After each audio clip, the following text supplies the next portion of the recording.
In the course of my association with Sherlock Holmes, there occurred many investigations so singular in character that I have often hesitated before committing them to paper.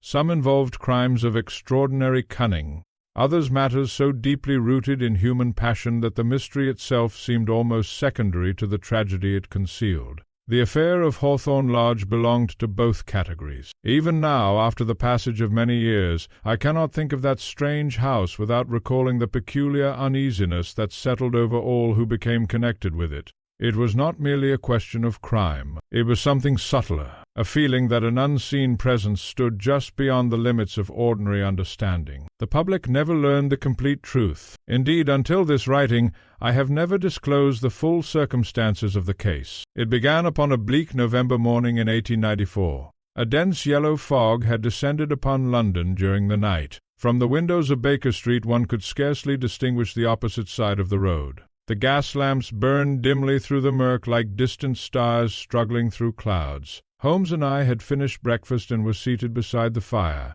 My friend lounged upon the sofa, a violin resting across his knees while a chemical monograph lay open beside him. I had long since learned that Holmes possessed an extraordinary ability to occupy himself with several pursuits simultaneously. As for myself, I was reading the morning newspaper. A particular article had attracted my attention. It concerned the death of a retired solicitor in Kensington under circumstances which Scotland Yard had described as suspicious. I had just finished the report when Holmes spoke without looking up. "You disagree with the coroner's conclusion, Watson?"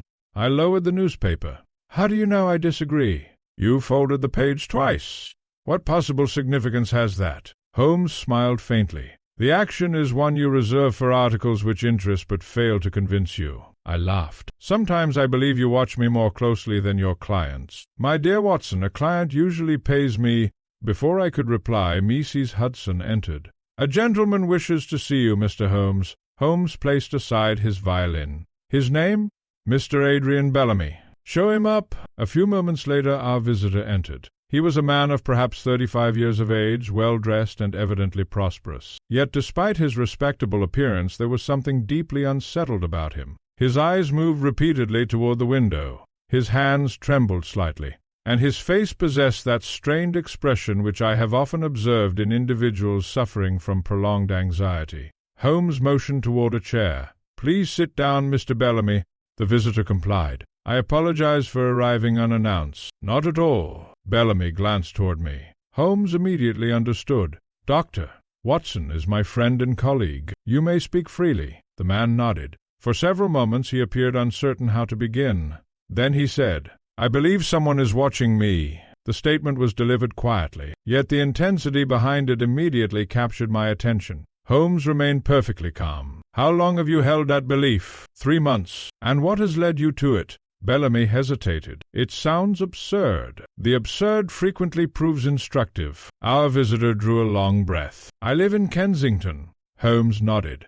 "Directly opposite my residence stands an old house known as Hawthorne Lodge." His voice lowered slightly. "The property has been vacant for nearly 20 years." "Vacant?" said Holmes. "Completely." Bellamy leaned forward. "At least that is what everyone believed." A silence followed. Even Holmes appeared mildly interested. "What changed?" The visitor swallowed. "I began seeing someone." "Someone?" "In an upstairs window." The room grew quiet. Bellamy continued. "The first time I noticed him was late one evening. I happened to glance across the street. His eyes drifted toward our own window as though reliving the moment. There was a figure standing behind the glass." "Amen?" "I believe so." "Why only believe?" "Because he never moved." The answer produced an odd sensation in me. Bellamy noticed. "I know how it sounds." "Continue," said Holmes. "The figure remained there for nearly "Continue," said Holmes. "The figure remained there for nearly an hour. And then?" "It vanished." Holmes steepled his fingers. "You informed the police?" "Eventually." "What did they find?" "Nothing." Bellamy laughed bitterly. The house was empty. I exchanged a glance with Holmes. Such stories are not uncommon.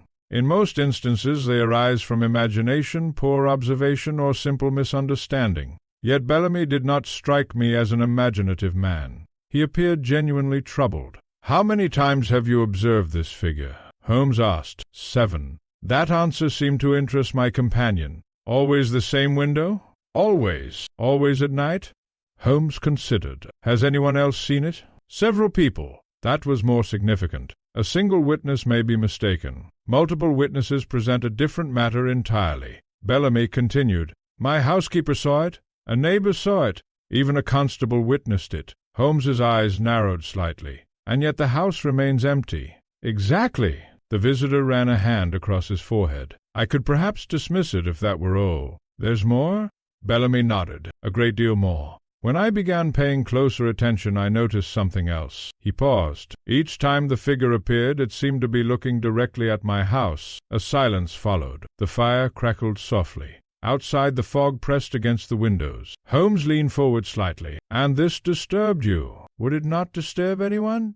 Perhaps. Bellamy shook his head. You do not understand. His voice became strained. The figure never looked anywhere else. I confess that I felt a slight chill. Not because of the story itself, but because of the man's evident sincerity. Holmes remained thoughtful. Tell me about Hawthorne Lodge. The question appeared to surprise him. The house? What do you know of its history? Bellamy frowned. Very little. Who owned it? A gentleman named Aldous Hawthorne. And? He died many years ago. Family? None that anyone knows of. Holmes nodded slowly. And since then the property has remained abandoned. Exactly. For several moments Holmes remained silent. I knew that expression. He was arranging facts, testing possibilities, eliminating improbabilities. At length he rose. Very well, Mr. Bellamy. The visitor looked up eagerly. You will investigate? I shall examine the matter. Relief flooded Bellamy's features. Thank you. Holmes moved toward the fireplace. One final question. Yes? When did you last see the figure? Bellamy hesitated. Last night. A brief silence followed. At what hour? Midnight? Holmes nodded. The words seemed peculiar under the circumstances. Yet before either of us could question it, Holmes continued. Because I suspect that tonight we may see it ourselves. Bellamy stared. So you believe me? My friend smiled faintly. I believe that something is standing in that window. The distinction was subtle, but important. Bellamy apparently failed to notice it. A short time later he departed. When the door finally closed behind him, I turned toward Holmes. Well? My companion stood gazing into the fire. For several moments he said nothing. Then he smiled. A curious case, Watson. You think so? Very. I settled into my chair. What interests you most? Holmes picked up his violin. The figure. Naturally? He shook his head. No. His eyes gleamed. The window. The window? Precisely. A strange smile touched his lips. And I suspect, my dear fellow, that before this matter is finished, we shall discover that someone wishes us to look at that window very carefully indeed. Outside the fog thickened, and somewhere across London, beyond the yellow veil that covered the city, Hawthorne Lodge waited in silence. Its dark upper window concealed a secret that would soon draw us into one of the most perplexing investigations of our career. It has often occurred to me that Sherlock Holmes displayed his most astonishing powers when confronted not with great crimes, but with the ordinary details of daily life. A murderer might deceive an entire police force. A thief might elude Scotland Yard for months. Yet neither could conceal the smallest fact from Holmes if that fact happened to lie within his field of observation. The morning following Mr. Adrian Bellamy's visit provided a memorable example. The fog which had smothered London on the previous day had largely dispersed, though the sky remained grey and overcast. A fine drizzle drifted through Baker Street, turning the pavement slick and causing passers-by to hunch their shoulders against the damp cold. Holmes had risen unusually early. When I entered the sitting-room shortly after 8 o'clock, I found him seated at the breakfast table examining a battered pocket watch through a powerful lens. Several newspapers lay scattered around him. A chemical apparatus occupied one corner of the room. His violin rested upon the sofa. The scene was one of such characteristic disorder that I could not help smiling. You appear busy. Without looking up, Holmes replied. I am attempting to determine whether a gentleman who visited yesterday prefers cigars or cigarettes. Surely that cannot require a magnifying glass. It does if one wishes to be correct. I poured myself a cup of coffee. Which gentleman? The insurance broker who arrived while you were visiting your patient in Marylebone. And? He smokes cigars. How do you know? Holmes handed me the watch. I examined it carefully. At first I observed nothing unusual. Then I noticed faint discoloration near the winding crown. Interesting, I said. Not particularly. Holmes leaned back. The stains are tobacco oils. Holmes leaned back. The stains are tobacco oils. That much I can see. Then observe their position. I looked again. Understanding slowly dawned. The owner handles the watch with the same hand that holds the cigar. Precisely. Holmes smiled. And because the stains appear only on the left side, he is left-handed. I shook my head. Most men would simply ask. Most men would receive an answer. His eyes gleamed. I prefer certainty. Such exchanges were common enough in our household, yet they never failed to remind me of the extraordinary machinery concealed behind Holmes's calm exterior. His mind operated according to principles entirely his own. No detail was too small, no observation too trivial. Every fact possessed potential value. By 10 o'clock we were traveling toward Kensington in a hansom cab. The weather had improved slightly. The streets remained damp, but occasional shafts of pale sunlight now penetrated the clouds. Holmes spent the journey in thoughtful silence. I attempted several times to draw him into conversation regarding Hawthorne Lodge. Each effort failed. At last I abandoned the attempt. Experience had taught me that Holmes preferred to approach a mystery without committing himself prematurely to any theory. We arrived shortly before 11. Kensington presented a striking contrast to many parts of London. The streets appeared broader, the houses more substantial. The atmosphere carried an air of quiet prosperity. Bellamy's residence stood upon a respectable avenue lined with elm trees. A handsome red brick house occupied one side of the road. Directly opposite stood Hawthorne Lodge. I confess that my first glimpse of the property disappointed me slightly. After Bellamy's description I had anticipated something more dramatic. Instead, the building appeared merely neglected. It was a large Victorian house surrounded by iron railings. Several windows were boarded. The garden had surrendered to weeds and overgrown shrubs. Dark ivy crawled across portions of the exterior wall. Yet despite its condition, the structure retained a certain dignity. One could easily imagine it having been impressive in earlier years. Bellamy greeted us at the door. His anxiety seemed, if anything, greater than before. "I am glad you've come." Holmes nodded. "You had no further visitors?" "No." "No unusual occurrences?" "None." Bellamy looked puzzled by the response. Holmes stepped directly to the front window. For several moments he studied Hawthorne Lodge without speaking. Then he removed a tape measure from his pocket. This action surprised me considerably. "What are you doing?" "Measuring." "Obviously." Holmes ignored the remark. He recorded several figures in his notebook. Then he measured the width of Bellamy's window, the distance between the houses, even the height of nearby lampposts. Bellamy watched in bewilderment. I confess that I shared his confusion. At length Holmes appeared satisfied. I recognized that tone. It meant he had noticed something. "What is interesting?" "Everything." The answer was characteristic and maddening. For the next hour Holmes subjected Bellamy to a lengthy series of questions. Some appeared relevant. Others seemed absurd. Did he employ servants? How often did he travel? Had he altered his routine recently? Did he know the previous owner of Hawthorne Lodge? Had anyone ever attempted to purchase his property? The final question produced a reaction. Bellamy hesitated, only briefly. Yet Holmes noticed. "So someone has." The man looked surprised. "When?" "About 6 months ago." Holmes's eyes sharpened. "I never learned his name." Bellamy frowned thoughtfully. "My solicitor handled the matter." "And?" "The offer was unusually generous, yet you declined." "Of course." Bellamy spread his hands. "I have lived here for 12 years." Holmes nodded slowly. Naturally, the conversation continued for several minutes. When it finally ended, Holmes rose. "I should like to examine Hawthorne Lodge." Bellamy blinked. "The house itself?" "Precisely." A curious expression crossed his face. "I possess a key." This admission surprised me. "You do?"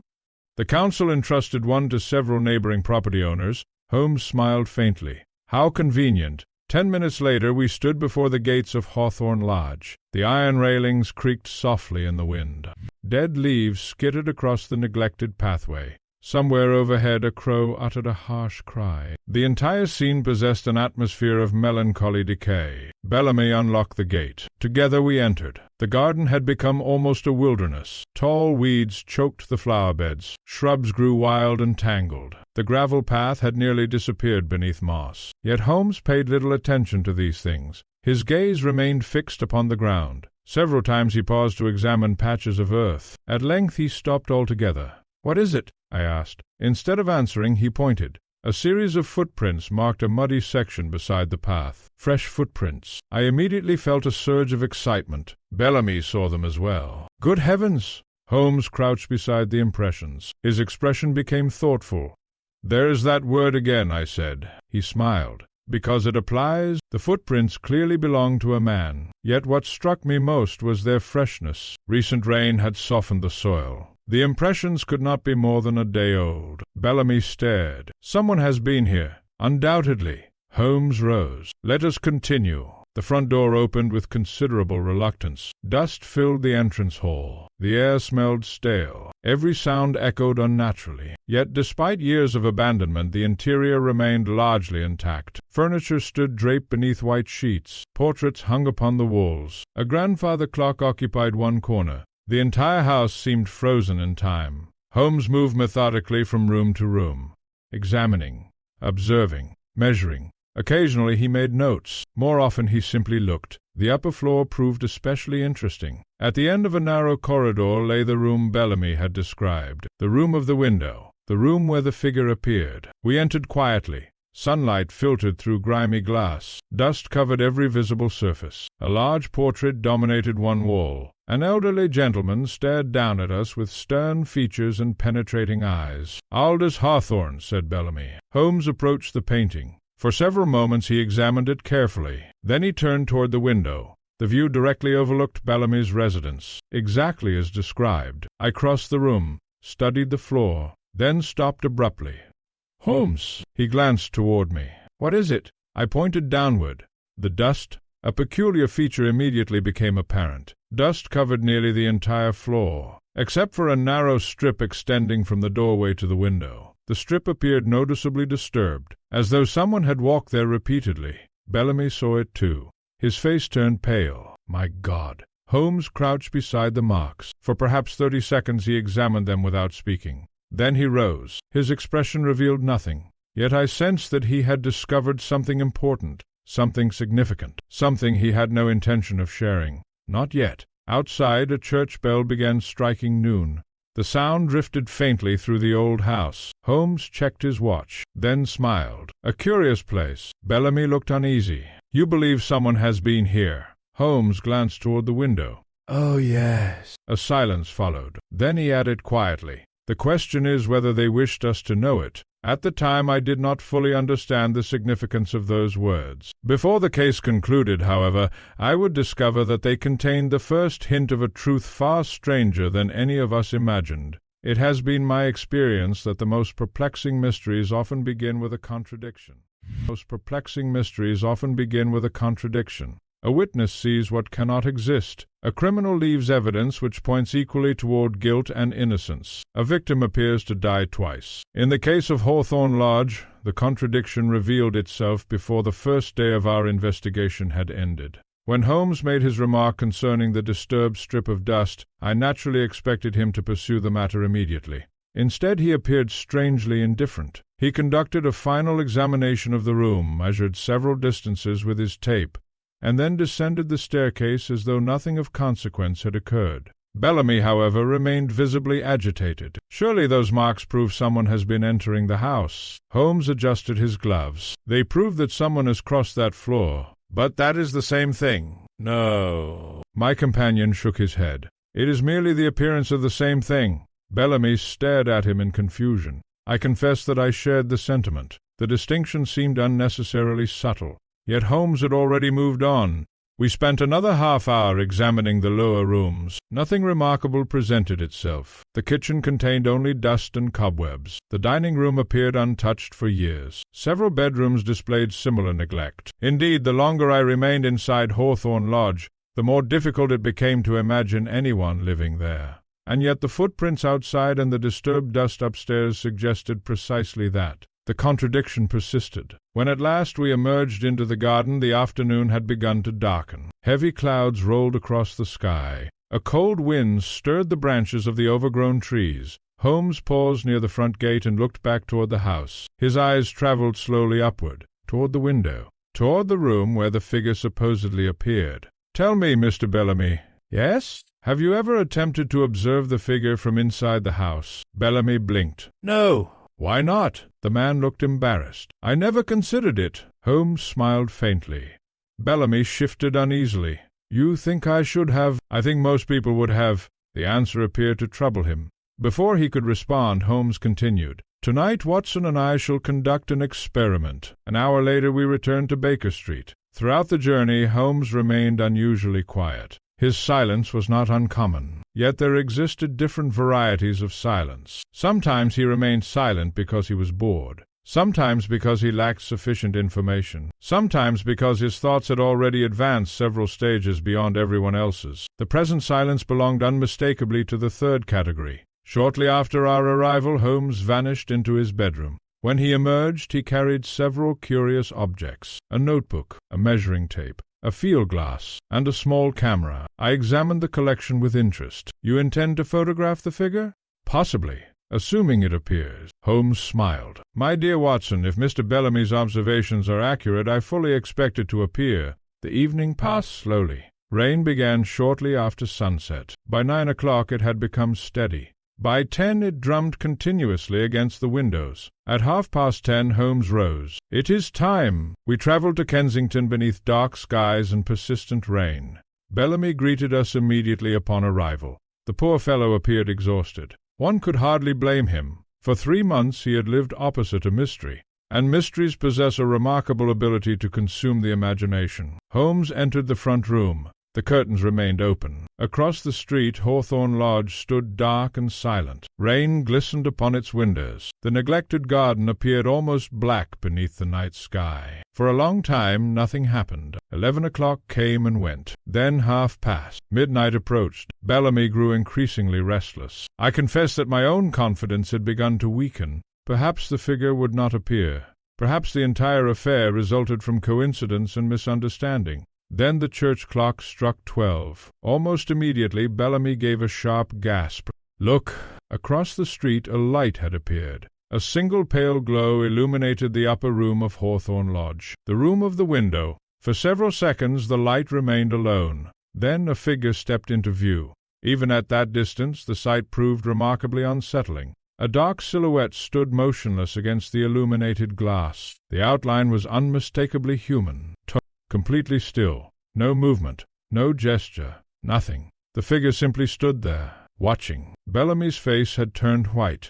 His voice scarcely rose above a whisper. "There he is!" Holmes had already lifted the field-glass. For perhaps a minute he observed in silence. Then he handed the instrument to me. "Your opinion, Watson?" Then he handed the instrument to me. "Your opinion, Watson?" I looked. The magnified image sharpened immediately. The figure appeared clearer now, yet somehow more disturbing. Its face remained invisible. Only the outline could be distinguished. Most striking of all was its stillness. No living person remains motionless for so long. Not naturally. I lowered the glass. "Well?" Holmes accepted the instrument. I nearly laughed. "There is that word again." "It remains appropriate." Bellamy turned toward him. "You see it?" "Certainly." "Then what is it?" Holmes did not answer. Instead he continued observing. Several minutes passed. Then something unexpected occurred. The figure vanished. Not gradually, not by stepping away. It simply disappeared. One instant it stood at the window. The next, the space behind the glass was empty. Bellamy uttered a strangled exclamation. "There!" I confess that I was equally astonished. The disappearance seemed impossible. Holmes lowered the field-glass. His expression had changed. For the first time that evening, genuine interest appeared in his eyes. Without a word he rose. "Holmes," I said. "Where?" "Hawthorne Lodge." Bellamy stared. "Now?" "Immediately." Within minutes we were crossing the rain-soaked street. The front gate creaked as we entered. Water dripped from the branches overhead. The house loomed above us like a dark cliff. Bellamy unlocked the door. Together we hurried inside. Our lanterns cast long shadows through the entrance hall. Holmes moved swiftly, up the staircase, along the corridor, toward the room. The room stood empty, completely empty. The light had vanished. The figure had vanished. Nothing remained. Bellamy stared in disbelief. It was here, undoubtedly. Holmes crossed the floor, examined the window, the walls, the furniture. Then he stopped. For several seconds he remained perfectly still. "What is it?" I asked. He pointed downward. I followed his gaze. The disturbed strip of dust remained visible. Yet something had changed. Fresh marks appeared within it, recent marks, as though someone had crossed the floor only moments earlier. Bellamy saw them as well. My God. Holmes crouched, examined the marks closely. Then he did something unexpected. He smiled, not broadly, not triumphantly, merely a faint smile of recognition, the sort of smile that appears when a theory survives its first test. "What does it mean?" I asked. Instead of answering, Holmes rose and approached the portrait of Aldous Hawthorne. For nearly a minute he studied it. Then he tapped the frame lightly with his knuckles. Twice, 3 times. His expression became thoughtful, very thoughtful. At length he stepped back. "Remarkable!" Bellamy looked from Holmes to the portrait. "You've found something." "Perhaps." The answer clearly frustrated him. It frustrated me as well. Holmes checked his watch, then glanced once more around the room. "Let us leave." We returned to the street. Rain continued to fall. The house behind us seemed darker than before, more secretive, more watchful. Halfway across the road, Holmes suddenly stopped. His eyes had settled upon a patch of muddy ground near the gate. For several moments he examined it silently. Then he called me over. "Observe." I looked down. Fresh footprints marked the mud, the same type we had seen earlier. Yet these were different, more distinct, more recent. I followed them with my eyes. They led toward the gate, then stopped, abruptly, as though the owner had vanished into thin air. Bellamy stared. "That is impossible." Holmes remained silent. For nearly 30 seconds he studied the impressions. Then he straightened. His expression had become strangely satisfied, as though the mystery had just grown considerably more interesting. We returned to Baker Street shortly afterward. It was nearly 2 o'clock when we finally entered our rooms. Mrs. Hudson had long since retired. The house stood silent. I removed my coat. "Well?" Holmes lit his pipe. "What do you think?" "I think someone was in that room." "So do I. I think he escaped before we arrived." "Possibly." The answer annoyed me. "Holmes." "Yes? You know something." He smiled. "A little." "A little?" His eyes gleamed through the smoke. "Enough to know that our mysterious figure possesses one highly unusual characteristic." I leaned forward. "What characteristic?" Holmes settled deeper into his chair. Then he delivered a statement so unexpected that I could only stare. "The man at the window," he said quietly, "appears to enter the house without ever entering it." The fire crackled softly. Rain tapped against the glass, and for the first time since the case had begun, I felt the full weight of the mystery settling upon us. The statement with which Holmes concluded our discussion that night occupied my thoughts for the greater part of the following morning. The man at the window appears to enter the house without ever entering it. Like many of Holmes's observations, it seemed absurd at first hearing and increasingly significant upon reflection. I had learned through long experience that whenever Holmes phrased a fact in such a peculiar manner, he was attempting to draw attention to some overlooked contradiction. Yet despite considerable effort I failed to discover what that contradiction might be. The footprints existed, the figure existed, the disturbed dust existed, and yet the man himself appeared incapable of being found. It was a puzzle worthy of Holmes. Perhaps for that reason he appeared unusually cheerful when I entered the sitting-room shortly after breakfast. He sat cross-legged upon the sofa with a violin beneath his chin, performing a melancholy composition that drifted softly through the apartment. The morning sunlight filtered through the windows. For once Baker Street seemed almost peaceful. The illusion lasted less than 10 minutes. A violent ringing of the bell echoed through the house. Footsteps hurried along the passage. Moments later Mrs. Hudson appeared. Her expression revealed immediate concern. "A policeman wishes to see you, Mr. Holmes." The violin ceased. Holmes lowered the instrument. "Show him in." The visitor proved to be a young constable. His uniform still glistened with rain. More importantly, he appeared breathless. "Miss Holmes, what has happened?" The constable removed his helmet. "Inspector Lestrade requests your assistance." Holmes exchanged a glance with me. "Regarding Hawthorne Lodge?" "Yes, sir." Something in the man's tone immediately caught my attention. Holmes noticed it as well. "What is it?" The constable hesitated. "A man has disappeared. Within the hour we were traveling toward Kensington. The weather had deteriorated considerably. Dark clouds hung low above London. A cold wind swept through the streets. The entire city seemed wrapped in a mood of expectation."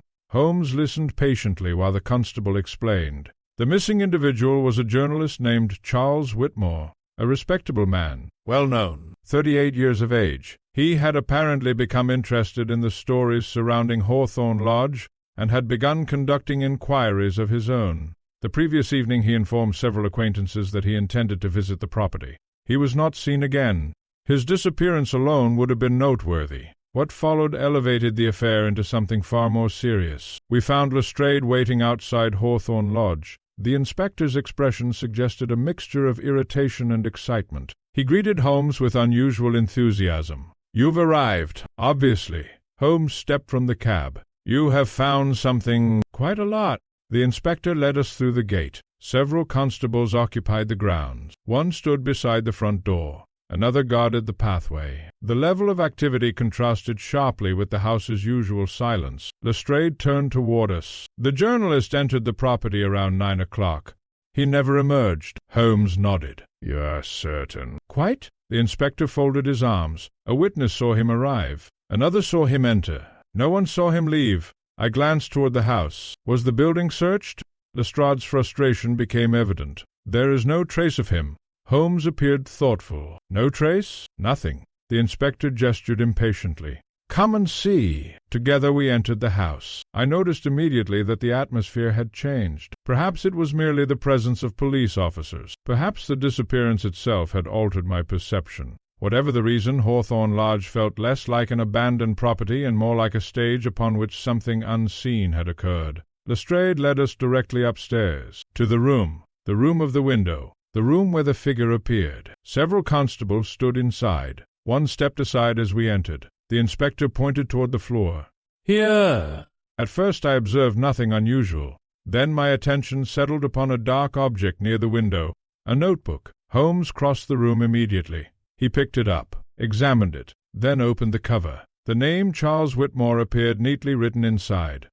Lestrade nodded. We confirmed it. Holmes turned several pages. Most contained ordinary journalistic notes, addresses, names, observations. Then he stopped. A particular page had captured his attention. "What is it?" I asked. Instead of answering, he handed me the notebook. The final written entry consisted of a single sentence. "The figure is real. Returning tonight." Nothing more. No explanation. No further notes. The entry had clearly been written shortly before Whitmore's disappearance. I looked up. He found something, so it would appear. Holmes closed the notebook. For several moments he remained silent. Then he crossed to the window, examined the frame, the glass, the sill. Finally he crouched near the disturbed strip of dust. I noticed a faint smile touch his lips, only briefly. Then it vanished. Lestrade saw it. "What is amusing?"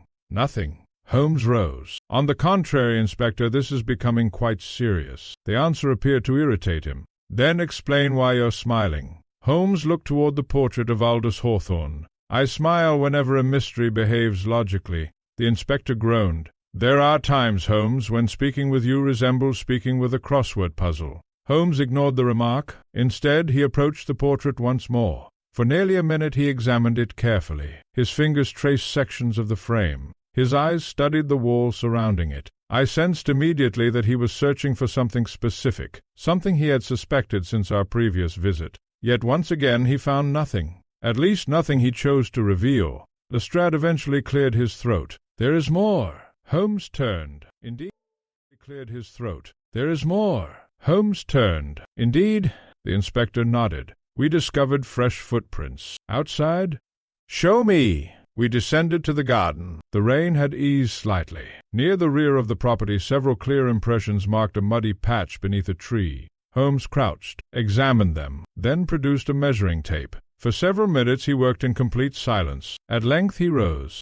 Lestrade sighed dramatically. "I begin to dislike that word." Holmes smiled. "A pity." The inspector pointed toward the footprints. "They belong to Whitmore." "You are certain?"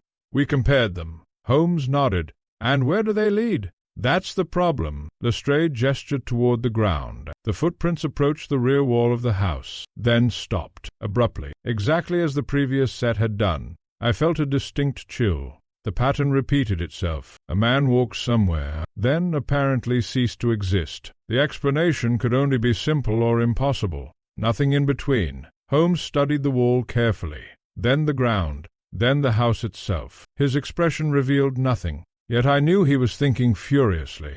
When Holmes became truly absorbed, he often appeared calmer rather than more animated. His mind retreated inward. examining possibilities invisible to everyone else. A commotion near the front gate interrupted his thoughts. One of the constables approached accompanied by an elderly man. The newcomer walked with a cane. His beard was neatly trimmed. His clothing suggested respectable circumstances. Most striking of all, however, was his obvious nervousness. Lestrade greeted him immediately. "Mirror," the old man nodded. "I came as soon as I heard." Holmes's eyes sharpened. "You know this gentleman?" The inspector gestured. "Arthur Fink." He paused. "The former secretary of Aldous Hawthorne." The name produced an immediate effect. Holmes's attention intensified visibly. At last, someone connected directly to the house's original owner. Finch removed his hat. His gaze drifted toward Hawthorne Lodge. A peculiar sadness entered his expression. "I never believed I would see police here again." The remark attracted Holmes instantly. "Again?" The old man hesitated. Too briefly for most observers to notice. Not briefly enough for Holmes. Finch looked away. "After Mr. Hawthorne's death there were—" "What sort of questions?" The old man's fingers tightened around his cane. "Personal matters." Holmes stepped closer. "What personal matters?" For a moment I believed Finch might refuse. Then he sighed. The poor man spent his final years terrified. A silence followed. "Terrified of what?" asked Holmes. The old man looked toward the upper window, the very window where the figure appeared. When he finally spoke, his voice had become little more than a whisper. He believed someone was watching him. No one spoke. The wind moved softly through the overgrown garden. Above us the dark window remained empty. Yet suddenly it seemed far more significant than before, because the mystery had just become older, much older. And if Arthur Finch spoke the truth, then whatever haunted Hawthorne Lodge had begun not 3 months ago, but 20 years earlier. I have often observed that Sherlock Holmes attached great importance to history. Not history in the academic sense, but the history of people. A man's present actions rarely existed in isolation. They were linked to earlier events by a chain of cause and consequence. To understand the present, Holmes frequently sought to understand the past. For that reason, Arthur Finch immediately became one of the most important individuals connected with the Hawthorne Lodge affair. The old man represented a living bridge between the mystery before us and the events of 20 years earlier. And if his account could be trusted, then the strange occurrences surrounding Adrian Bellamy were not new at all. They were merely the latest chapter in a much older story. Holmes evidently reached the same conclusion. After a brief conversation in the garden, he persuaded Finch to accompany us to Baker Street. The elderly gentleman agreed somewhat reluctantly. I noticed that he cast several uneasy glances toward the upper window of Hawthorne Lodge before departing. The gesture did not escape Holmes. Very little escaped Holmes. The journey passed quietly. Finch appeared preoccupied. More than once I caught him staring through the cab window with the distant expression of a man revisiting uncomfortable memories. By the time we reached Baker Street, afternoon shadows had begun lengthening across London. A fire burned warmly in our sitting room. Mrs. Hudson served tea. Only when everyone had settled comfortably did Holmes begin. "You mentioned that Mr. Hawthorne believed himself watched." Finch nodded. "Tell us everything." The old man clasped his hands together. For several moments he seemed uncertain where to begin. Then he drew a deep breath. "I entered Mr. Hawthorne's service in 1871. His voice possessed the careful precision of an educated clerk. He was an excellent employer. Generous. Intelligent." The old man paused. "At least at first." Holmes leaned forward slightly. "What changed?" "Around 1874. Finch lowered his eyes. "He became withdrawn." "In what way?" "He stopped receiving visitors. He dismissed most of the servants. He rarely left the house." I exchanged a glance with Holmes. The description suggested a familiar pattern. Isolation. "Did he explain his behavior?" Holmes asked. "No." Finch shook his head. "Not initially, but eventually?" "Yeah." The old man's fingers tightened slightly. "One evening he summoned me to his study." A shadow crossed his face. "I remember it very clearly." The room fell silent. Outside, a carriage rattled past on Baker Street. The sound faded into the distance. Finch continued. "He asked whether I had noticed anything unusual." "What did you say?" "I asked him to be more specific." The old man swallowed. "Then he told me someone was watching him." No one spoke. The statement carried greater weight now, not because it resembled Bellamy's experience, but because it preceded it by 2 decades. Holmes remained perfectly still. "Did he identify this watcher?" "No." "Did he provide a description?" "Only a vague one." Finch frowned thoughtfully. He claimed to see a man, a tall man, standing at windows. I felt an involuntary chill. The similarity was impossible to ignore. A man, a window, a silent observer. The same elements appeared again. Holmes folded his hands. "And you believed him?" The old secretary hesitated. "At first, no. And later?" Finch looked toward the fire. "Later I became less certain." "Why?" The answer came quietly. "Because I saw the man myself." The silence deepened. Even Holmes appeared more attentive. "You saw him?" Finch nodded firmly. "Both occasions occurred after midnight." "Where?" "In the upper window." The old man's gaze seemed to drift backward through time. "The same window." The room remained utterly still. I confess that at this point even my own skepticism had begun to weaken. One witness might be mistaken. Several witnesses separated by 20 years presented a more troubling possibility. Holmes, however, continued calmly. "What happened afterward?" Finch sighed heavily. "Mr. Hawthorne became obsessed." "Obsessed?" "With discovering who the man was." The old secretary shook his head sadly. "He searched the grounds. He questioned neighbors. He hired private investigators. Nothing." Finch spread his hands. "No one could explain it." Holmes's eyes narrowed slightly. "Did the figure ever approach him?" "No." "Threaten him?" "No." "Communicate in any way?" "No." The detective nodded. "Merely watched." "Exactly." For several moments Holmes remained silent. "How did Hawthorne die?" The question seemed to surprise Finch. "Naturally?" "Naturally." "Heart failure." The old man frowned. At least that was the official verdict. Holmes noticed the hesitation immediately.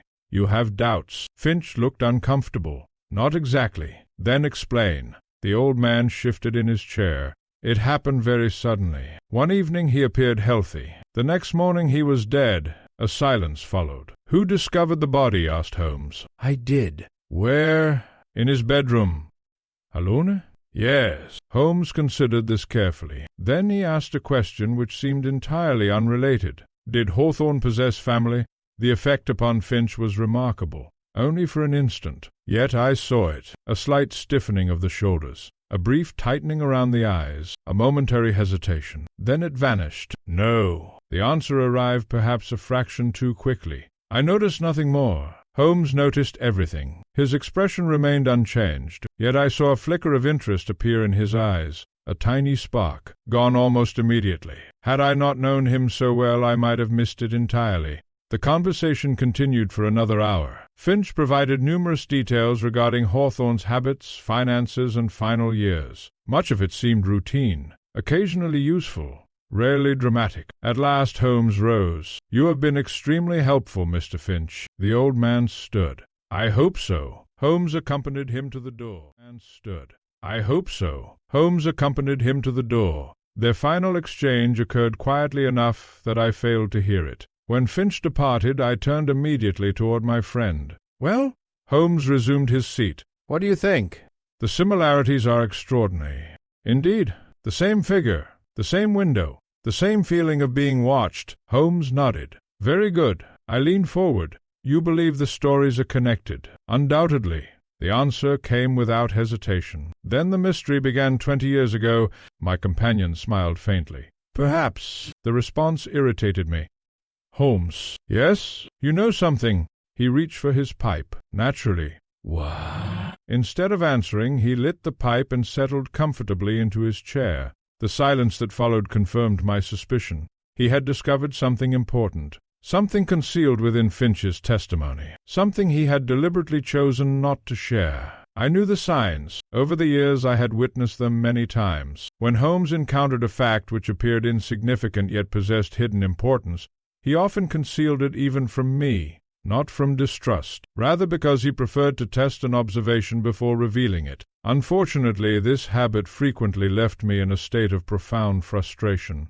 The present occasion proved no exception. That evening Holmes spent several hours examining old property records. I observed him comparing dates, making notes, consulting maps. At one point he dispatched a telegram, at another 2 telegrams. When I questioned him regarding their contents, he merely smiled. By 10 o'clock my patience had nearly expired. Then events took an unexpected turn. A violent knocking sounded below, not the polite knock of a visitor, a frantic pounding. Mrs. Hudson hurried upstairs. Her face had gone pale.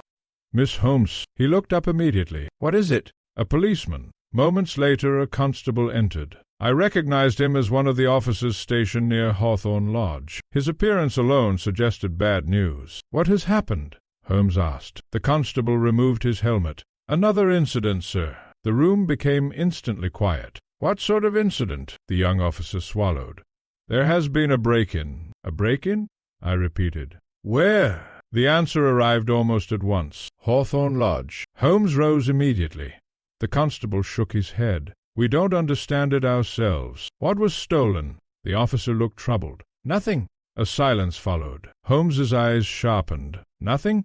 "Not a thing." The constable hesitated. "At least as far as we can tell." "Then why call it a break-in?" The young man took a deep breath. "Because someone entered the house." "And?" The answer sent an unmistakable chill through the room. When the officers investigated, they found fresh footprints. No one spoke. The constable continued. "Footprints leading directly to the room of the window." I felt my pulse quicken. Holmes remained perfectly calm. "What happened next?" The officer's expression darkened. "They found blood." The room fell silent. Outside, the wind rattled the windows of Baker Street. The fire crackled softly. For several seconds no one moved. Then Holmes reached for his coat. At last the mystery had escalated beyond strange sightings and vanished journalists. Blood had entered the story, and in my experience blood rarely appeared without consequences. There are moments in every investigation when theory ceases to matter and reality asserts itself with unpleasant force. For Holmes and myself that moment arrived shortly after the constable's report concerning Hawthorne Lodge. Even a single word of that nature is sufficient to alter the entire character of a case. Up to that point the affair had retained an intellectual quality: strange sightings, inexplicable footprints, and a vanished journalist whose curiosity had led him too far. But blood is different. Blood suggests consequences. Holmes wasted no time. Within minutes of hearing the constable's report, he had donned his greatcoat and prepared to depart. I followed him immediately. Neither of us spoke during the cab ride to Kensington. The city outside appeared restless beneath the shifting evening light. Gas lamps flickered into life one by one as dusk descended. The streets glistened from earlier rain, reflecting distorted shapes of passing carriages and hurried pedestrians. Holmes sat motionless, his gaze fixed forward. That stillness, I had learned, was never empty. It was preparation. When we arrived at Hawthorne Lodge, we found the scene transformed. A stronger police presence now surrounded the property. Constables stood at intervals along the garden path. Lestrade himself waited near the entrance, his expression grim. "You've come quickly," he said. Holmes stepped out of the cab. "Tell me what has happened." Lestrade gestured sharply toward the house. "It is inside." That was all he said. We entered together. The atmosphere within Hawthorne Lodge had changed yet again. Where once there had been abandonment and dust, there was now disturbance. The house felt violated. Even the air seemed heavier. Lestrade led us upstairs without hesitation. The corridor was lit by 2 lanterns carried by constables. Their light trembled against the walls, casting restless shadows. We reached the room of the window, the very room where the figure had appeared, and there the disturbance became immediately apparent. The dust upon the floor had been scattered, not casually but deliberately disturbed. Footprints crossed the room in multiple directions. Some were clear, others partially smeared as though someone had moved quickly or been dragged. Holmes knelt at once. His eyes moved across the floor with rapid precision. "What is it?" I asked quietly. "Several individuals," he replied. Lestrade nodded. 2, possibly 3. Holmes did not look up. "Continue." The inspector pointed toward the corner of the room. Only then did I see it, a dark stain upon the wooden boards, irregular, uneven. "Un mistacable." Holmes rose and approached it. For a moment he said nothing. Then he crouched again and examined it closely. "Blood," Lestrade said unnecessarily. Holmes nodded. The simplicity of his response made the word feel even more significant. I felt a faint unease settle within me. "Whose?" I asked. Holmes did not answer immediately. Instead he examined the surrounding area, the dust patterns, the direction of the footprints, the position of the furniture. Only after several minutes did he speak. "It is too early to determine." Lestrade sighed. "Of course it is." Holmes ignored the remark. Instead he moved toward the window. The same window. the same place where the figure had been observed. He examined the frame carefully, then the sill, then the glass. Something in his expression changed slightly. Not surprise, not alarm, controlled and precise. He reached into his pocket and removed a small lens. Through it he examined a narrow section of wood near the window latch. I stepped closer. "What have you found?" Holmes did not reply. Instead he traced something invisible with his fingertip. Then he straightened. Lestrade groaned softly. Holmes turned. "This blood did not originate here." The inspector frowned. "What do you mean?" Holmes gestured toward the floor. "It was introduced." "Introduced?" Lestrade shook his head. "That is impossible. We found it here." Holmes smiled faintly. "Then you did not look carefully enough." He knelt again. This time he examined the dust more closely. After a long silence he pointed toward a narrow disturbance leading from the window toward the center of the room. "This line," he said quietly, "was created after the blood was deposited." I bent down. Now I saw a faint trail, almost invisible, yet undeniably present. Holmes rose slowly. "The blood was not spilled during a struggle here," he said. "Then where?" I asked. He glanced toward the window. "Elsewhere." Lestrade folded his arms. "Then how did it get in here?" Holmes's eyes narrowed slightly. "That is precisely the question." For a moment no one spoke. Outside night had fully fallen. The only sound was the wind moving through broken branches in the garden. Then a constable entered the room. "Inspector," he said urgently. Lestrade turned. "What is it now?" "The journalist." The word struck me immediately.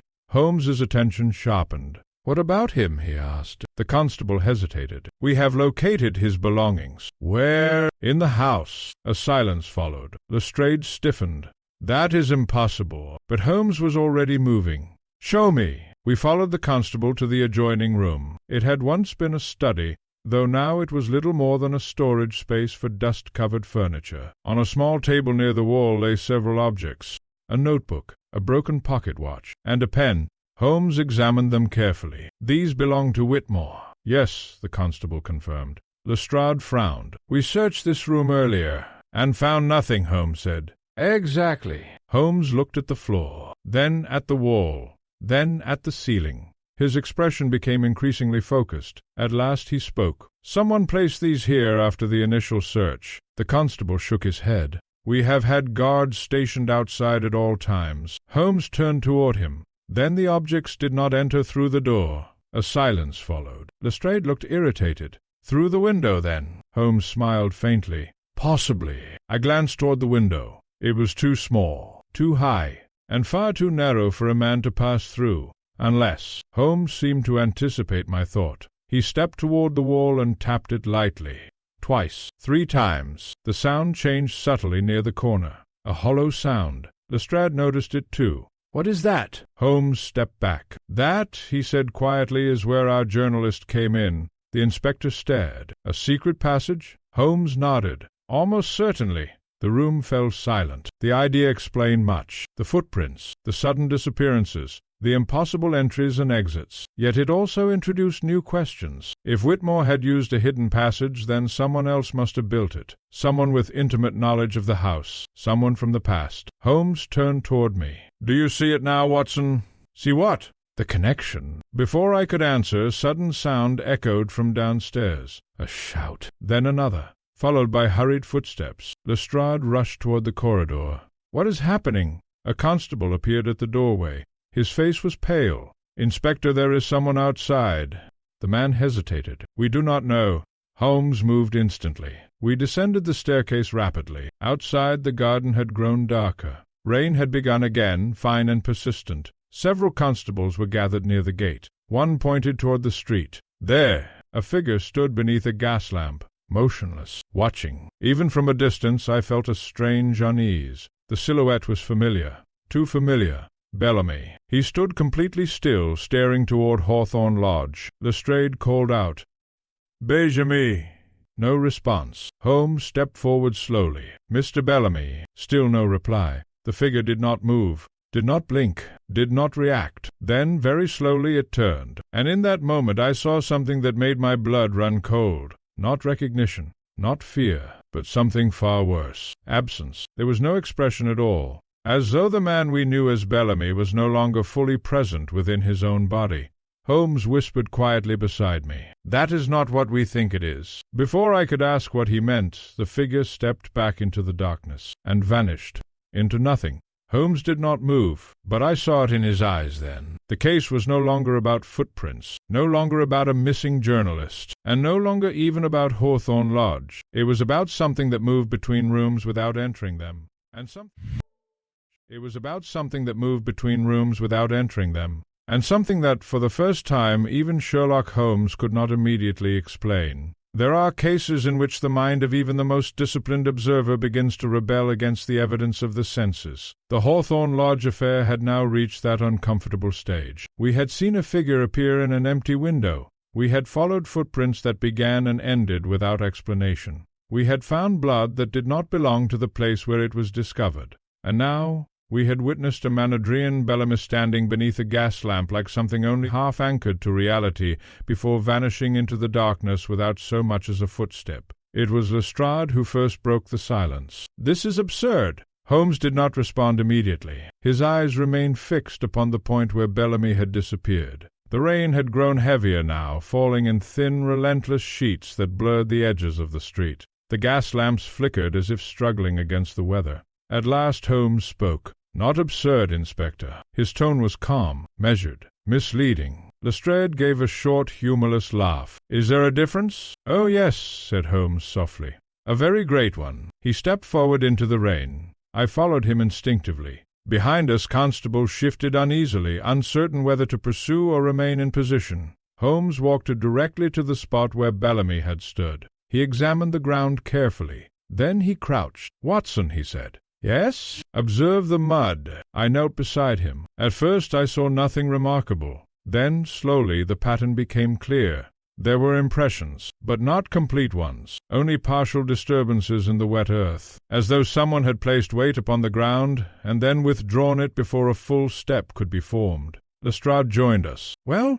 Holmes pointed. "These are not the marks of a man walking away." The inspector frowned. "Then what are they?" Holmes hesitated. "For the moment," he said quietly, "they are the marks of a man who stopped existing mid-step." Lestrade abruptly. "That is nonsense." Holmes rose. "Is it?" He looked toward Hawthorne Lodge. The dark windows stared back at us like blind eyes. "Then explain why a man standing here," Holmes continued, "can be seen clearly from the house opposite, yet leaves no trace of departure when observed directly." Lestrade opened his mouth, then closed it again. For once he had no immediate answer. Holmes turned back toward the house. We re-entered Hawthorne Lodge. The corridor felt colder than before.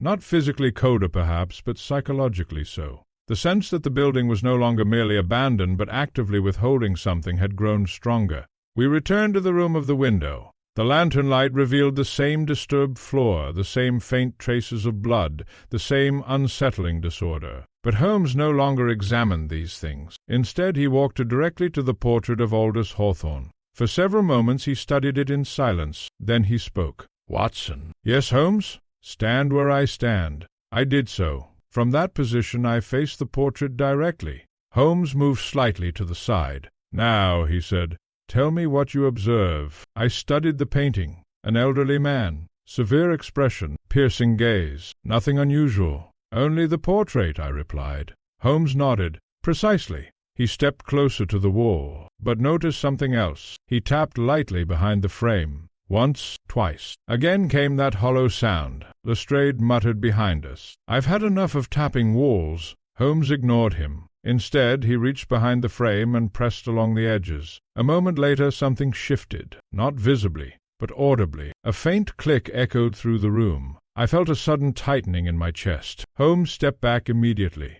"There it is," he said. Lestrade stared. "There what is?" Holmes turned toward him.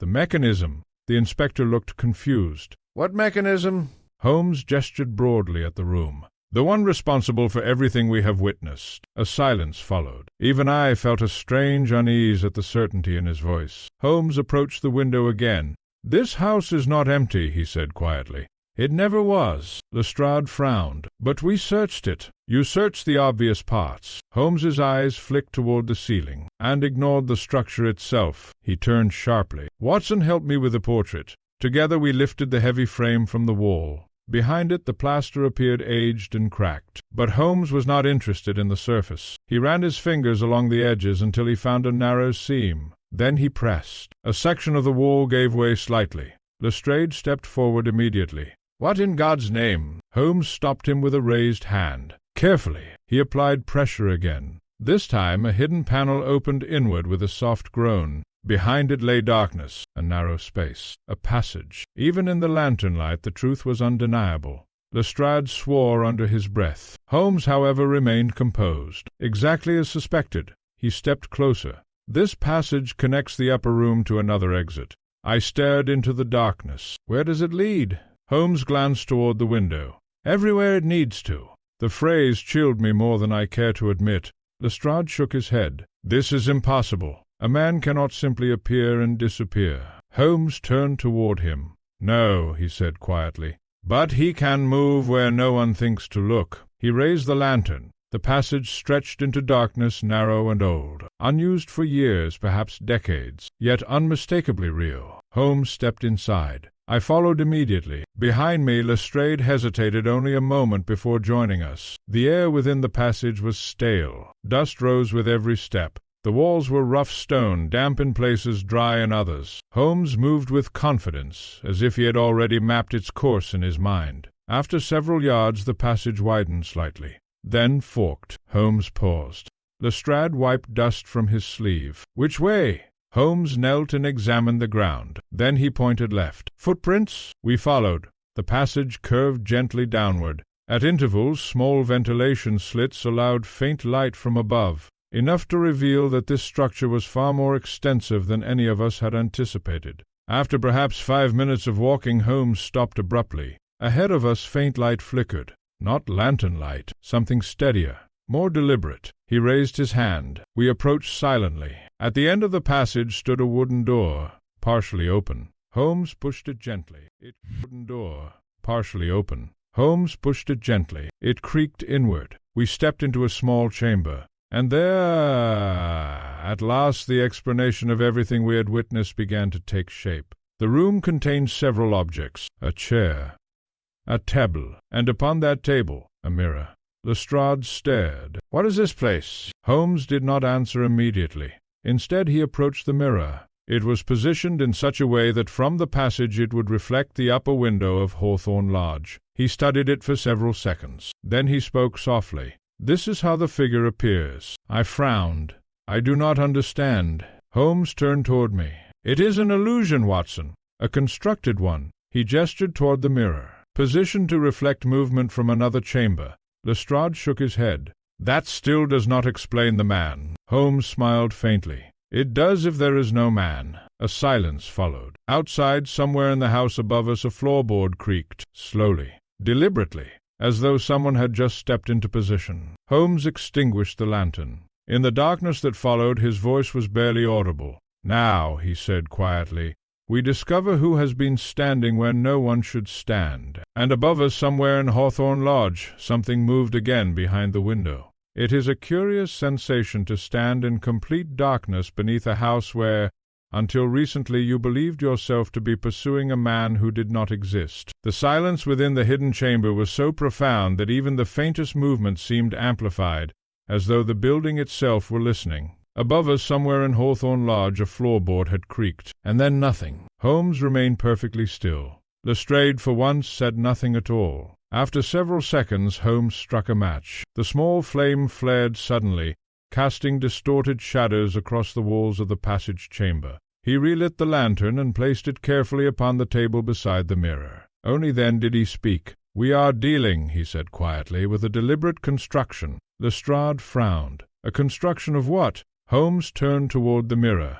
"Perception." I stepped closer. The mirror was large, slightly angled, and positioned with unnatural precision. From this chamber it reflected only darkness, but Holmes adjusted its angle slightly. Instantly the reflection changed. For a fraction of a second I saw it, the upper window of Hawthorne Lodge, perfectly framed. Then it vanished again as Holmes released the adjustment. I felt a faint unease. "You are saying the figure is not in the room upstairs," I said slowly, "but seen from here?"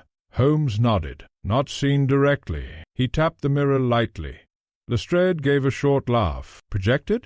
What does that even mean? Holmes ignored the interruption. Instead, he gestured toward the structure around us. This passage, he said, was not built merely for concealment. It was built for observation. He moved forward slowly. The upper room contains a window. Opposite that window is Bellamy's house. Yes, I said. Holmes continued. But between them lies this structure. He placed his hand against the wall. And within it this system. Lestrade shook his head. I still do not see. Holmes interrupted him. You do not need to see it yet. You only need to understand its purpose. He turned toward me. Watson, recall what we observed. I thought carefully. The figure appeared motionless. Yes, and always at the same window.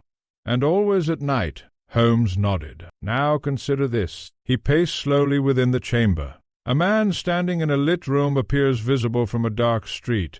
But what if the man is not in the room at all? Lestrade crossed his arms. Then where is he? Holmes stopped. That, he said quietly as the correct question. He pointed toward the ceiling. Above us is the room. Then toward the passage. And here is the control point. Lestrade looked increasingly impatient. Control point for what? Holmes smiled faintly. For staging a presence. He moved to the mirror again. When Bellamy looked across the street, he saw a silhouette. Yes, I said. Holmes nodded. But silhouettes require contrast. He tapped the lantern. Light and shadow. He then turned toward the passage wall. And precise positioning. A silence followed. Slowly understanding began to form in my mind. You mean the figure is created? Constructed, Holmes corrected. Lestrade exhaled sharply. You are suggesting someone manipulated light and positioning to create the illusion of a person standing in the window. Exactly. The inspector shook his head. But why? For what purpose? Holmes's expression grew serious. That is where the true investigation begins. At that moment a faint sound echoed above us.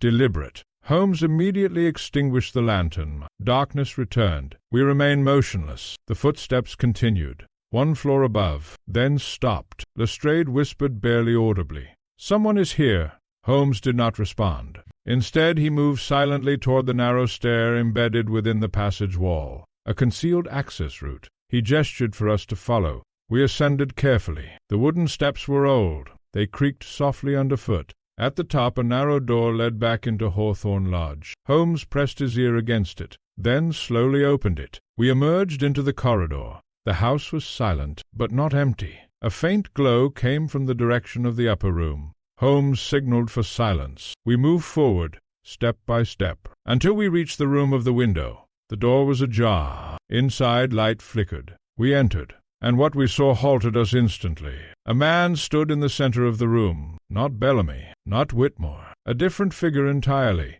Tall, holding a lantern. He did not appear surprised to see us. In fact, he smiled. Holmes stepped forward slightly. So, he said quietly, we finally meet the operator. The man tilted his head. Operator? He repeated. Lestrade moved forward angrily. You are under arrest. The man did not react. Instead, he glanced toward the window, then back at Holmes. You are clever, he said. Holmes remained still. Not clever, he replied. Merely observant. The man smiled again. Then observe this. He lifted the lantern slightly. Behind him, the window suddenly lit up, and for a brief moment, the figure appeared, the same silhouette, motionless, staring outward. Lestrade froze. That's him. But Holmes did not look at the window. His eyes remained fixed on the man. No, Holmes said quietly. That is not him. The man's smile widened. Of course it is. Holmes shook his head. The figure is a distraction. He stepped forward. You are not showing us a man. You are showing us a story. The man's expression changed slightly. Holmes continued. A story of a watcher. A story of fear. A story designed to draw attention away from what is truly happening inside this house. A silence followed. The man's hand tightened around the lantern. Holmes's voice lowered. And while everyone is looking at the window, he turned slightly. Someone is moving through the passage. Lestrade suddenly turned. Why? But it was too late. A loud crash echoed from below. Then another. Footsteps. Holmes spun instantly. Watson down! We rushed back toward the passage entrance. The hidden chamber was now empty. The mirror still stood, but something had changed. A second exit had been opened. Holmes knelt immediately. His expression sharpened. 2 operators, he said quietly. Lestrade looked confused. What are you talking about? Holmes stood. This was never one man. He turned toward the passage. It is a system. A silence followed. Then Holmes added, almost to himself, and systems require design. He looked upward, to the one who designed it. Above us the house remained silent again, but for the first time I felt it clearly. The presence was no longer in the window. It was somewhere closer, much closer, and it was no longer content to be observed. There are moments in the course of an investigation when one becomes aware that the visible mystery is no longer the true one. It is merely the surface layer carefully constructed, deliberately misleading, and designed to occupy the mind while something far more significant proceeds unseen beneath it. Such a realization came upon me with sudden clarity in the chamber beneath Hawthorne Lodge. We had pursued a figure in the window. We had followed footprints that began and ended in impossibility. We had uncovered a hidden passage, a mirror system, and an apparatus designed to project presence where no person stood.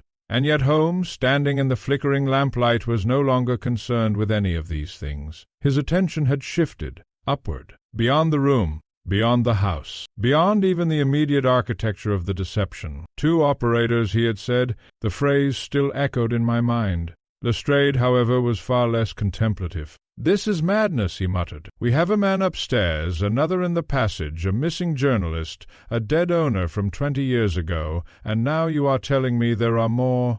Holmes did not respond immediately. Instead, he placed his hand against the wall of the hidden chamber. "Inspector," he said at last, "when you find footprints that begin and end in the same place, what do you assume?" Lestrade frowned. "That the man vanished." "No," Holmes corrected. "That your assumptions about movement are wrong." He turned sharply. "And when you find a system designed to create a figure in a window?" Lestrade hesitated. "That someone is trying to frighten people." "Partially correct." Holmes stepped closer. "But incomplete." A silence followed. Above us the house remained quiet again. No footsteps, no movement, only the faint settling of old wood. Holmes began to walk slowly toward the passage exit. "We have been observing effects," he said quietly, "not causes." I followed him closely. "And what is the cause?" I asked. Holmes glanced at me. "That is what we are about to determine." We emerged back into the corridor of Hawthorne Lodge. The lantern light had been reduced to a faint glow. Lestrade followed, visibly unsettled. The upper room was empty. The lantern-bearing man had vanished. No struggle marks, no disturbance, only absence. Holmes examined the floor carefully, then the walls, then the ceiling. At last he spoke. "He was never meant to remain." Lestrade scoffed. "Then why appear at all?" Holmes's eyes narrowed slightly. "To confirm belief." The inspector frowned. "I don't understand." Holmes sighed softly. "A witness must believe what they see. Otherwise the illusion fails." He pointed toward the window. "Bellamy saw a figure. Whitmore recorded it, and Finch confirmed its existence decades earlier." He turned toward Lestrade. "All of them saw something consistent." The inspector crossed his arms. "So what does that tell you?" Holmes replied without hesitation. "That it was designed." A pause followed. Then Holmes moved to the window. Outside the rain had stopped. The street lay quiet beneath gaslight. Across from us Bellamy's house stood dark. Holmes studied it carefully, then spoke in a lower tone. "The question is no longer who appears in the window." He turned slowly. "But who benefits from the appearance?" A silence settled. I realized then that Holmes was no longer merely solving a mystery. He was tracing intention, architecture of deception. Lestrade broke the silence. "You think someone is using this house to manipulate perception?" Holmes nodded. "But to what end?" "House to manipulate perception?" Holmes nodded.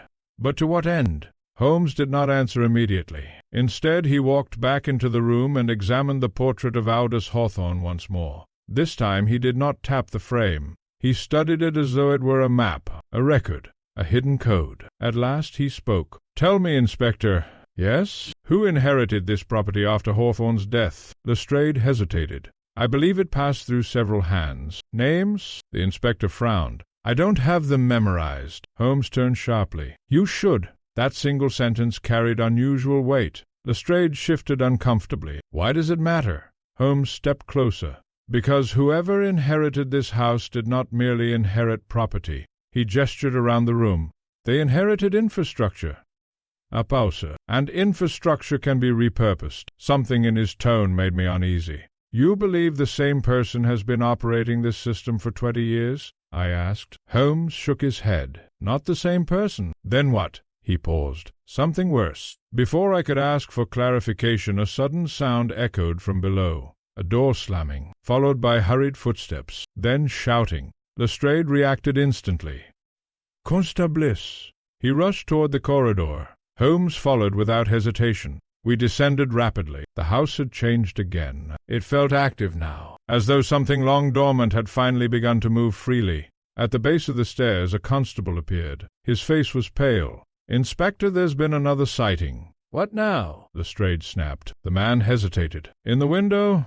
Holmes froze. Which window? The constable swallowed. The same one. We moved instantly, back through the corridor, back into the room of the window. And there it was again, the silhouette, motionless, perfectly framed, exactly as before. Lestrade raised his lantern. There! But Holmes did not look at it. Instead, he walked past the window, to the wall behind it, and placed his hand against a section of wood. Then pressed. A faint click sounded. The wall shifted. Holmes stepped back, and spoke quietly. Too late. Lestrade turned. What do you mean? But Holmes interrupted. The system is no longer being operated manually. A silence followed. Then Holmes added, It is now running. I felt a chill run through me. Running? I repeated. Holmes stepped away from the wall. Like a clock that has been wound. Lestrade looked alarmed. You are saying the figure will continue appearing on its own? Holmes nodded. Exactly. The inspector swore under his breath. But by whom? Holmes turned toward the ceiling. That, he said quietly, is the question we have been avoiding. He began moving toward the staircase again. We are no longer dealing with an operator on the ground level. He paused. We are dealing with the architect. A silence followed. Then Holmes added, almost softly, And architects do not remain in their buildings when they finish their work. We followed him upward. The house felt different now. Not haunted, not empty, but prepared, as though something long arranged was reaching its final stage. At the top of the stairs, Holmes stopped. A door stood slightly ajar. Light flickered from within. He placed a finger to his lips, then pushed it open. Inside, a study, undisturbed, and waiting. On the desk lay a single object, a letter, addressed not to Bellamy, not to Whitmore, but to Sherlock Holmes. Holmes picked it up, opened it, read silently. His expression did not change, but something in his eyes hardened. When he finished, he folded the letter carefully and placed it back on the desk. Lestrade stepped forward. What does it say? Holmes turned toward him slowly, then replied, We are expected. Outside, the window figure appeared once more, but this time it did not disappear. There are letters that inform, letters that request, and letters that threaten. And then there are letters that do none of these things, yet succeed in unsettling the mind far more deeply than any explicit warning. The letter Holmes had found upon the desk in the upper study of Hawthorne Lodge belonged to this final category. He read it only once. Then he placed it down with a deliberation that told me more than any verbal explanation could have done. Lestrade, increasingly impatient, stepped forward. What does it say? Holmes did not answer immediately. Instead, he looked once more around the room. The study was ordinary enough bookshelves, a writing desk, a chair positioned near the window. Yet after everything we had witnessed, even the most mundane arrangements seemed suspect. At last Holmes spoke. It is not what it says, he replied quietly, but what it implies. Lestrade frowned. That is a distinction I am tired of hearing tonight. Holmes turned toward him. Nevertheless, it remains essential. He picked up the letter again. This time he did not read it aloud, but I saw his eyes move steadily across its contents. When he finished, he spoke in a lower tone. It is addressed to me personally. That statement alone changed the atmosphere in the room. Lestrade looked startled. To you? Yes. Holmes folded the letter. And it is not the first communication of its kind. I stepped forward. You have received others? Holmes nodded once. Indirectly. He tapped the paper lightly. This entire structure, Hawthorne Lodge, the figure in the window, the false disappearances, has been arranged with one purpose. Lestrade crossed his arms. And that is?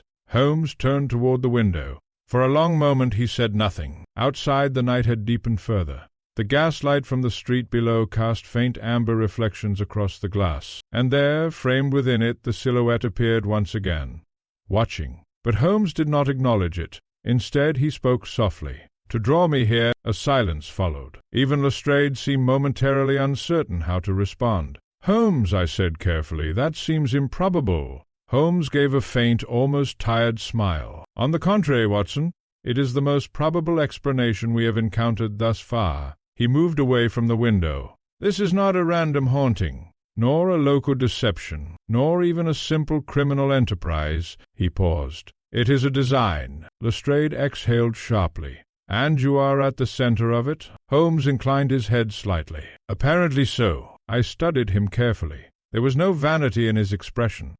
No pride. Only calculation, as though he were examining a problem that had finally revealed its true scale. "What sort of design?" I asked. Holmes took a moment before replying. "One that requires my presence," he said quietly, "in order to complete itself." A chill ran through me. Lestrade shook his head. "This is absurd. Why would anyone construct such elaborate machinery simply to involve you?" Holmes looked at him directly. "Because," he said, "they are not interested in me as a man." A pause. "But as a function." That statement lingered heavily in the room. Before I could question it further, Holmes walked back to the desk and examined the letter again. "This was not written recently," he said. "No?" "No." He tapped the paper. "The ink composition, the aging of the fibers, this has been prepared long in advance." Lestrade frowned. "Then how could it be meant for you?" Holmes's eyes narrowed slightly. "Because its delivery was delayed." The inspector looked confused. "I don't understand." Holmes turned toward him. "Whoever built this system did not simply construct a deception." He gestured around the room. "They constructed a timeline." A silence followed. Then Holmes added, "And we have only now reached the point where it activates fully." As if in response to his words, a distant sound echoed through the house. A mechanical click, followed by another. Then a soft, rhythmic movement somewhere within the walls. Lestrade stiffened immediately. "What was that?" Holmes did not move. "Ventilation shutters," he said quietly. "Or something pretending to be them." The rhythm continued. Measured, deliberate, as though the house itself had begun to breathe. Holmes turned toward me. "Watson," he said calmly, "you may wish to remain close." That was not a request I was inclined to refuse. We left the study and returned to the corridor. The sound grew slightly louder as we moved. It was not random. It followed a pattern, repeating at fixed intervals. Lestrade drew his revolver. "This is getting out of hand." Holmes did not object. We proceeded carefully down the corridor. The sound led us toward the staircase, then downward, to the ground floor. As we descended, the house seemed to change again. The air grew heavier, the silence between mechanical sounds more pronounced. At the base of the stairs, Holmes stopped. "Here," he said. We stood in the entrance hall, the central space of the house. Above us, This audio was created with async.com. Stood in the entrance hall, the central space of the house. Above us, the window room. Behind us, the passage system, and somewhere within the structure, the source of the mechanism. Holmes approached the wall beside the main hallway. He examined it carefully, then pressed along a seam. Nothing happened. He tried another section. Again, nothing. Lestrade looked frustrated. "This is pointless." Holmes ignored him. Instead, he stepped back and studied the entire hall. Then he spoke quietly. "The system is no longer localized." "What do you mean?" I asked. Holmes pointed upward. "The operator is no longer in the house." A silence followed. Lestrade lowered his weapon slightly. "That is impossible." Holmes shook his head. "No, it is inevitable." He turned toward us. "Because the letter was not an invitation." A pause. It was a trigger. Before either of us could respond, a loud crack echoed from above. Then another. Wood splitting. Glass vibrating. The sound of something large shifting within the upper structure. Lestrade reacted instantly. "We're going up!" But Holmes raised a hand. "No." He looked upward. "This is not an intrusion." Another sound. Louder now. More deliberate. "It is completion." I felt my stomach tighten. "Completion of what?" Holmes did not answer immediately. Instead, he spoke very quietly. "Of the observation cycle." Lestrade looked at him sharply. "What cycle?" Holmes finally turned toward us. "The figure in the window was never meant to be seen continuously." He paused. "It was meant to be seen at intervals, to establish belief, to reinforce pattern. And now—" He looked upward again. "The pattern is concluding." The sounds above intensified. Then, suddenly, unnatural. Holmes closed his eyes briefly, then opened them. "It has finished." Lestrade frowned. "Finished what?" Holmes turned toward the staircase. Whatever it was designed to do, he began ascending again. We followed, step by step, until we reached the upper corridor. The room of the window stood open. Inside, the lantern was extinguished. The window itself was dark, and the figure was gone, but something remained. On the floor, a final arrangement of footprints, perfectly positioned, facing the window. Holmes studied them for a long time, then spoke softly. "He was never here." Lestrade frowned. "But we saw him." Holmes nodded. "That is the problem." He straightened. "We saw exactly what we were meant to see." A silence followed. Then Holmes turned toward the window, and for the first time since the case began, he spoke with something close to certainty. "Now," he said quietly, "we meet the architect." Outside the gaslight flickered, and somewhere beyond the glass, something answered. It is one thing to pursue an unseen intelligence through the corridors of a mystery. It is another to discover that it has, all along, been walking toward you at the same pace. By the time we reached the upper room of Hawthorne Lodge, the nature of our investigation had changed irrevocably. We were no longer observers, we were participants, and whatever force had arranged the illusion of the window figure was no longer content to remain hidden behind its machinery.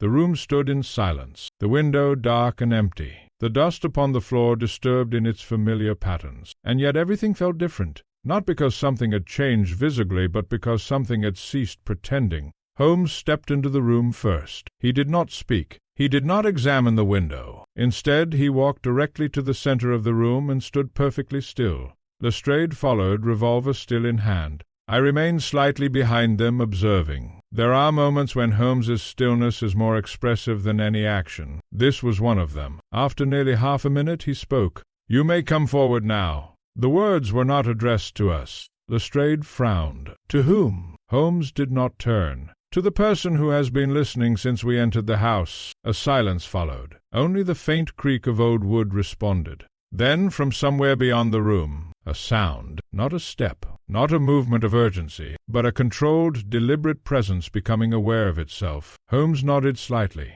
He turned toward the window. "You have maintained your structure well."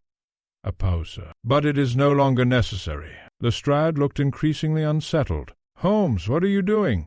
Holmes raised a hand, allowing the architect to complete their introduction. The silence deepened. Then, from behind the wall near the window, a faint mechanical click echoed, followed by another. A section of paneling shifted, very slightly, and then opened, not abruptly, but as though it had been waiting for permission. From the hidden space a figure emerged, not hurried, not fearful, but composed. He was a man of middle years, dressed in plain dark clothing without ornament. His appearance was unremarkable in every conventional sense, yet there was something about him that immediately suggested intention. Every movement precise, every gesture controlled. He did not look at Lestrade. He did not look at me. He looked directly at Holmes. At last he spoke. "You arrived exactly as expected." Holmes inclined his head slightly. "Then your calculations were correct." The man smiled faintly.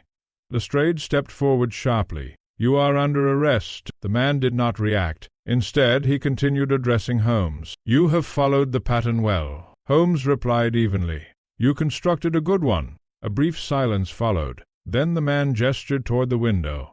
"The figure." "Yes," Holmes said. "Simple, once understood." The man nodded. "It was never meant to deceive the clever." Holmes responded immediately. "But to occupy them." A faint smile crossed the man's face. "Exactly." Lestrade looked between them, increasingly agitated. "Will someone explain what is happening here?" Holmes did not look at him. Instead, he addressed the man directly. "You use the house as a resonance chamber. You use light, reflection, and controlled movement to create a consistent silhouette. And you allowed contradictions to accumulate." The man's smile widened slightly. "Contradictions are useful," Holmes continued. "They draw attention inward, while the real mechanism operates elsewhere." A pause. The man inclined his head slightly. "You understand it perfectly." Holmes stepped forward one pace. "I understand the method." A faint tension filled the room, but not yet the purpose. For the first time the man's expression shifted, subtly, but noticeably. "Purpose," he repeated. Holmes studied him carefully. "You did not go to this trouble merely to create a phantom." This audio was created with async.com. The man did not answer immediately. Then he said quietly, "No." A pause. "You were the objective." The words hung in the air. Lestrade looked sharply at Holmes. "What does he mean?" Holmes did not respond. His gaze remained fixed on the man. The architect continued. "All of this," he said calmly, gesturing to the room, "was constructed to ensure a single outcome. And that outcome," Holmes said quietly, "is my presence." A silence followed. Then Holmes spoke. "Why?" The man stepped slightly closer. "Because your methods are predictable." Holmes raised an eyebrow. "My methods?" "Yeah." The man's voice remained calm. "You pursue logic." He gestured faintly toward the window. "So we gave you one." Holmes remained silent. The man continued. "A pattern of sightings, a disappearance, a contradiction, a hidden mechanism, a growing escalation." He paused. "And you followed it exactly as designed." Lestrade muttered under his breath. "This is absurd." But the man ignored him. Instead, he continued, addressing Holmes. "You came here expecting a mystery." Holmes replied quietly. "And you expected me to solve it." "Yeah." A faint silence followed. Then Holmes asked, "And now?" The man studied him carefully. "Now the system is complete." A pause. "You have reached the final stage." Holmes's expression did not change. "What stage is that?" The man smiled. "Recognition." At that exact moment a faint sound echoed from the passage below. Then another. Then several. Holmes turned slightly. The man nodded. "You see?" Holmes looked back at him. "You are not alone." "No." A pause. "And neither are you." Suddenly Lestrade moved forward. "This ends now." He raised his revolver. The man did not flinch. Holmes spoke calmly. "Inspector, do not fire." Lestrade hesitated. "Why not?" Holmes's eyes remained fixed on the architect. "Because he is not the active component." A silence followed. Then Holmes added quietly, "He is the messenger." The man inclined his head slightly. From below, footsteps grew louder. Multiple. Coordinated. Holmes exhaled slowly. "So it begins." The architect stepped back toward the hidden panel. "You have solved the structure." He paused. "But not the source." Holmes nodded once. "I suspected as much." The man smiled faintly. "Then you will understand why you were chosen." Holmes replied evenly, "I was not chosen." A pause. "I was tested." The man's expression changed slightly. For the first time something like respect appeared. The footsteps below reached the staircase. Holmes turned slightly toward us. "Watson." "Yes?" "Stay behind me." Lestrade tightened his grip on the revolver. "What are we facing?" Holmes did not look away from the passage. The continuation. The hidden chamber door opened below. More figures began to ascend. And in that moment Holmes spoke one final line before the confrontation began. This was never a haunting. It was an experiment, and the subjects had just arrived to observe the result. There are moments in life when the world seems to narrow into a single point of inevitability. All confusion falls away. All misdirection ceases, and one is left standing at the edge of a truth that has been approaching for a very long time, unseen only because it was carefully arranged to be so. Such was the sensation that overtook me as footsteps ascended the stairs toward the upper room of Hawthorne Lodge, not hurried, not chaotic, but disciplined, measured, as though several minds were moving as one. Holmes stood before us perfectly still. Lestrade remained behind him, revolver raised but uncertain, and I, Watson, felt a cold clarity settle upon my thoughts, the kind that arrives only when fear has fully matured into understanding. The door at the far end of the corridor opened. One figure entered, then another, then two more, all dressed plainly, all unarmed. Yet none of them carried the appearance of ordinary intruders. There was something administrative about them, organized, functional, as though each were a component of a larger mechanism rather than an individual acting alone. The architect remained slightly behind them. He observed Holmes with quiet attention. Holmes, for his part, did not move. At last the foremost figure spoke. "You have reached the final observation." Holmes replied evenly, "So it would seem." The man nodded. "Then you understand." Holmes tilted his head slightly. "I understand the structure." A pause. "But not yet its justification." The man exchanged a brief glance with the others. Then he stepped forward. "You were correct earlier," he said. "This was an experiment." Holmes nodded once. "Of perception." "Yes." The man gestured toward the window. "And of interpretation." Holmes continued calmly. "You created a controlled environment To observe how a mind such as mine would respond to constructed anomalies, the man smiled faintly. Precisely. A silence followed. Lestrade spoke abruptly. This is nonsense. You cannot run experiments on people in their own homes. This is nonsense. You cannot run experiments on people in their own homes. The man turned toward him briefly. We did not interfere with your homes. He paused. We observed how you reacted to theirs. Holmes finally moved. One step forward. Then Hawthorne Lodge was not the subject. The man shook his head. No. Holmes's eyes narrowed slightly. It was the instrument, a faint acknowledgment. I felt a strange tightening in my chest as the implication settled. Holmes spoke again. And the figure in the window? The man replied without hesitation. A stimulus. Holmes continued. The disappearances. Variables. The blood. A pausa. A correction. The man inclined his head slightly. An escalation trigger. Holmes was silent for a moment. Then he said quietly, And Whitmore? The man answered calmly. A controlled participant. Lestrade stepped forward angrily. You murdered him?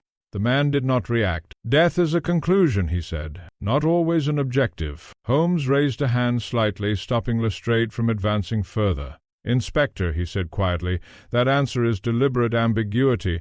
Holmes turned back to the man. Tell me, he said, what was being measured? The man studied him carefully. Your kind of mind. Holmes did not respond. The man continued. How you interpret contradiction. How you resolve impossibility. How quickly you reconstruct meaning from incomplete evidence. A pause.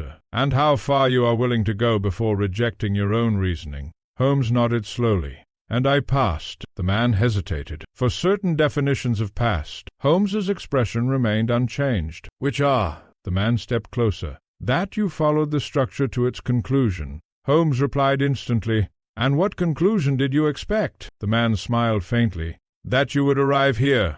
Holmes glanced briefly around the room. And now? The man answered softly. Now we record. At that moment I noticed something I had not previously understood. The room itself was not merely a space. It was arranged, not architecturally but functionally. The window, the mirror system below, the hidden passages, even the positioning of furniture, all oriented toward observation. Lestrade whispered behind me, This is a madhouse. But Holmes did not agree. Instead, he spoke quietly. No. He looked at the man directly. This is not madness. A pause. It is methodology. The man's expression sharpened slightly. Holmes continued. But your methodology is incomplete. A faint silence followed. Holmes stepped closer to the window. You created controlled perception. But you failed to account for one variable. The man tilted his head. And what is that? Holmes turned slightly toward him. Adaptation. A pause. I did not respond as expected. For the first time the man did not answer immediately. Holmes continued. You assumed I would pursue explanation. I did, but I pursued structure. You assumed I would seek the figure. Holmes shook his head. I sought the system. The man's expression changed subtly. Holmes stepped forward again. And in doing so, he said quietly, I found you. The room fell silent. Even the footsteps below had ceased. Lestrade looked between them uncertain. Then Holmes spoke again. You are not a criminal organization. The man frowned slightly. No. Holmes nodded. You are researchers. A pause. The man did not deny it. Holmes continued. And this was not a trap. He gestured toward the room. It was a calibration. The man exhaled slowly. Holmes turned toward the window. Then you have your result. A pause. Yes, the man said. We do. Holmes faced him again. And what now? The man studied him carefully. Now, he said quietly, we end observation. A silence followed. Then Holmes spoke in a low, steady tone. Or we extend it. The man frowned slightly. Holmes continued. You have observed my reasoning under controlled deception. Then observe it under truth. A pause. Holmes stepped forward. Remove your structure. Remove your interference, and I will show you what remains. The man was silent. For the first time, uncertainty flickered across his expression. Lestrade whispered urgently, Holmes, what are you doing? But Holmes did not look away. He simply waited. At last, the man spoke. You are offering continuation. Holmes nodded once. A long silence followed. Then the man turned slightly toward his associates. A brief exchange occurred silent, minimal. Then he faced Holmes again. Very well. Holmes inclined his head. Then we conclude properly." The man stepped back. The others withdrew. The corridor beyond grew quiet again. The system, whatever it had been, was no longer active. The experiment had ended. Or so it seemed. The man looked at Holmes one final time. "You are the most responsive subject we have observed," Holmes replied calmly, "and you were the most structured deception I have encountered." A faint, almost respectful silence followed. Then the man said, "This will not be the last time." Holmes nodded slightly.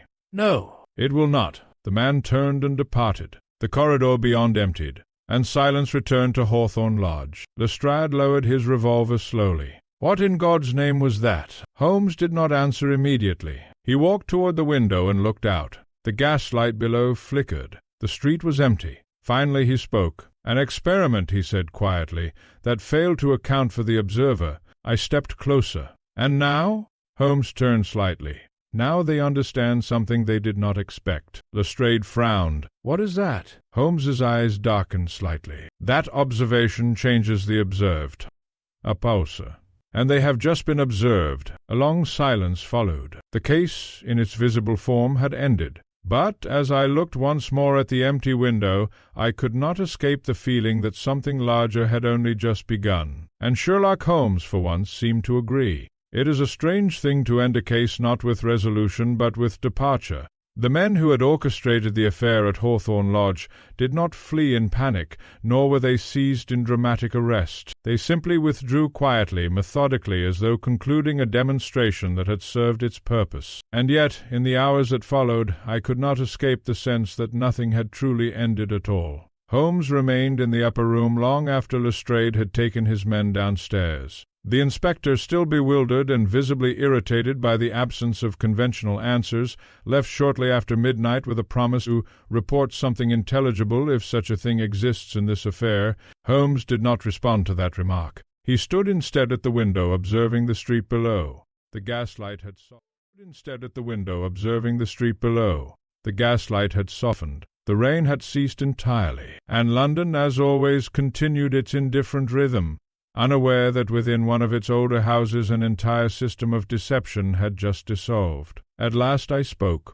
"Holmes, it is over then." He did not immediately reply. For a long time he remained motionless. Then he said quietly, "I waited for more. None came." This alone would have been unusual, for Holmes rarely permitted conclusions without commentary. Yet tonight something in his demeanor suggested that explanation had already been exhausted. I joined him at the window. The opposite house Bellamy's residence stood dark and still. No silhouette appeared. No figure occupied the glass. Only emptiness remained where so much elaborate fear had once been projected. "Then what was the purpose?" I asked. Holmes folded his hands behind his back. "To test the limits of interpretation," he said. "And did they succeed?" A faint, almost imperceptible smile touched his lips. "In part." He turned slightly toward me. "They learned what they wished to know." "And what was that?" Holmes hesitated before answering. "That the human mind does not distinguish between pattern and meaning when presented with repetition." I considered this. "And you?"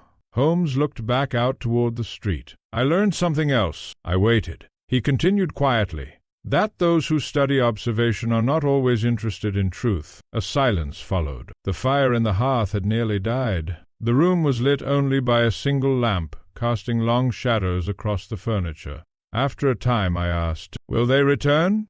Holmes did not answer immediately.